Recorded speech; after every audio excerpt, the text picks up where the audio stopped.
Welcome back to CT21. Election Day is 2 weeks and 2 days away. It's a quieter year this year. Most votes are being cast in local elections for leaders including mayors and selectmen. There are also some referendum questions around the state. So what's turnout expected to be like? Here to answer that question, joining us in Studio A to talk about election 2021 is our Secretary of the State, Denise Merrill. Thank you for being with us. And I talk about this a lot when in covering these elections over the years. The turnout's always lower for these municipal elections, but these are the votes that really impact your daily life. You are so right. And it is a little frustrating because everybody's all ramped up for the presidential elections. We had the highest turnout in history in 2020.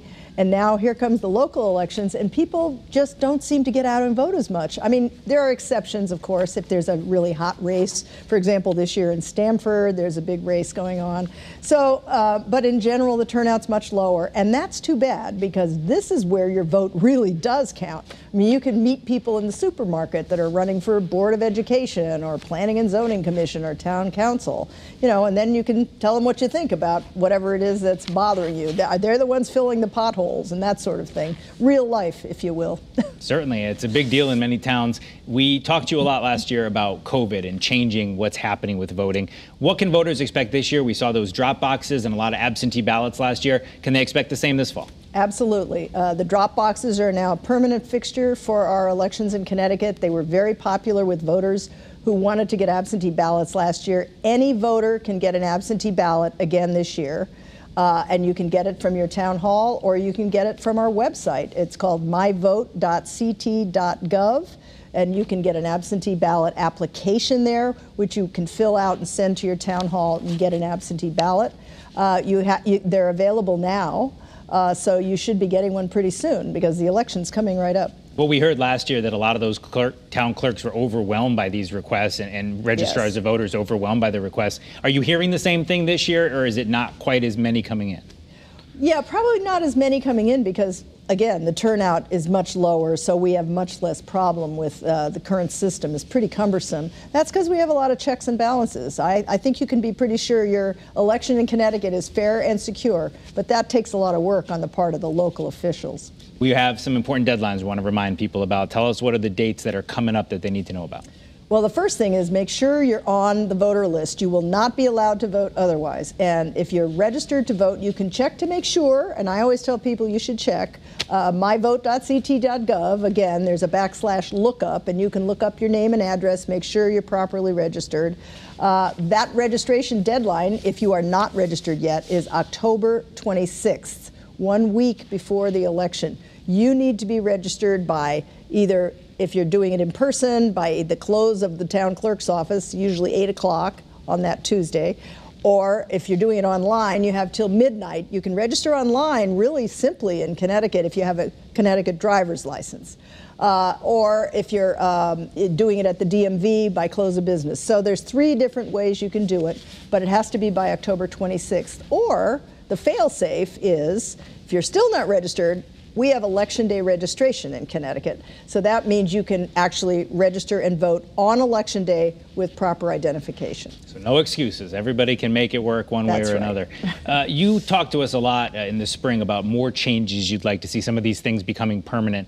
The legislature didn't go quite where you wanted them to go, but obviously it's still an open question. What do you hope to see in the future? I know you've said you're not running for re-election.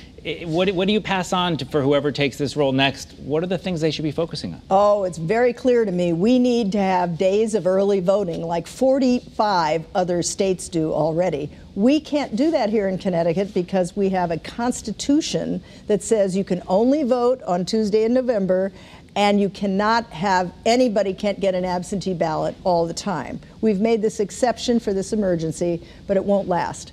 So we need constitutional amendments. They're on their way. There will be one on the ballot in 2022 to let Connecticut have early days of voting, which means days besides Tuesday.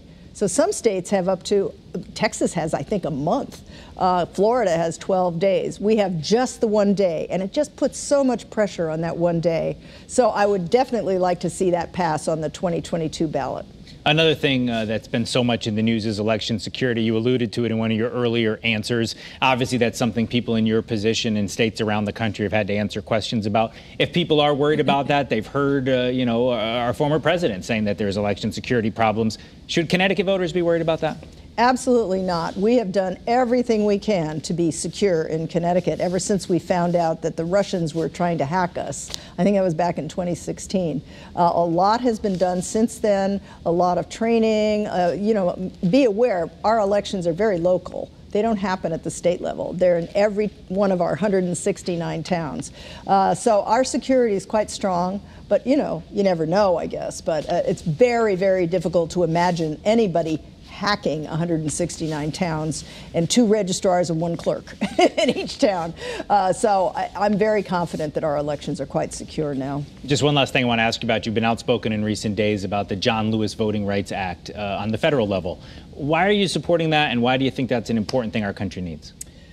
Well, the John Lewis Act will reinstate an act that was overturned really by the Supreme Court, or was certainly gutted substantially. And what that does is it makes it easier for states to discriminate against certain voters. And it has happened even recently in many states, not in Connecticut, because we're not going to let that happen here.